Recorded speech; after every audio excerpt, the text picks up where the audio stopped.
और एक मेरे दिलो दिमाग की एक टीस थी, इस गरीब बुरी वाली समाज के लिए मैं कुछ काम करूँ, नहीं तो हस्बैंड का मैं अधिकारी उस टाइम पर हो सकता था। लेकिन मेरी टीस जब जागृति हुई, मैंने समाज की दबी कुचली जातियों को देखा तो मैं देख नहीं पाया। मैं आपसे रूबरू कई बार हुआ हूँ, संघर्ष भी बहुत किए हैं।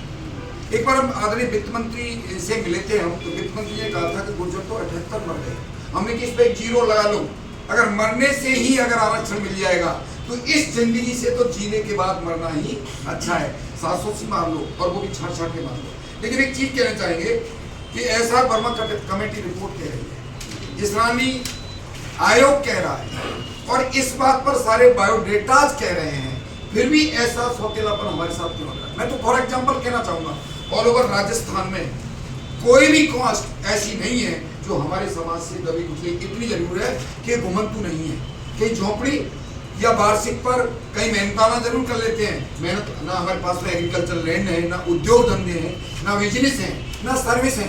सर्विस की बात तो डीके जी ने बता दी, आरएएस अधिकारी तक नहीं है। हमारे बच्चे मुश्किल से हम पढ़ा भी लेते हैं तो कंपटीशन की दौड़ में रह जाते हैं, क्योंकि ऊपर हमारे कोई बंदा नहीं है।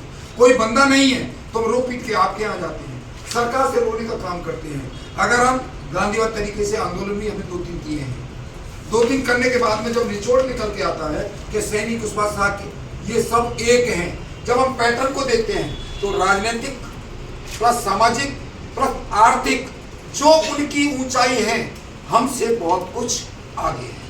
देखते हैं कहीं हमारा थाने में हमारा भाई रोटी करने वाला कुशवाहा मिल जाएगा, कहीं घंटी बजाने वाला 4th क्लास मिल जाएगा, लेकिन 2nd क्लास बहुत मुश्किल से मिलेगा।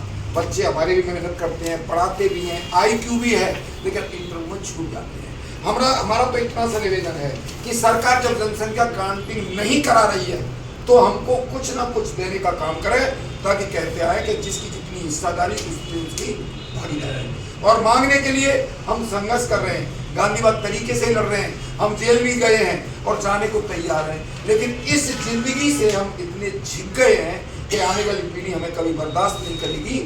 चाहे हमें किसी को रिजर्वेशन कैसे मिल रहा है, हम किसी की भावनाओं को ठेस नहीं पहुंचा रहे। हम तो चाह रहे हैं कि संविधान में इसका लेख है कि किसी भी समाज को उत्थान करने के लिए, उसके विकास के लिए आरक्षण बहुत जरूरी है। तो सरकार आज हम हमसे आपको ज्ञापन दे रहे हैं और हम फिर सरकार से वार्ता करेंगे, नहीं तो हम आंदोलन करेंगे, वो भी गांधीवाद तरीके से। नहीं तो हम लोग तो ये सोच के आए हैं कि आज हम जयपुर के लोग हैं, भरतपुर के लोग हैं, धौलपुर के लोग हैं, करौली के लोग हैं, हमारे सैनी भाई कुछ कुशवाहा भी आंदोलन कर रहे हैं। हम नहीं चाहते पब्लिक को परेशान करें, समाज को परेशान करें, सरकार को परेशान करें।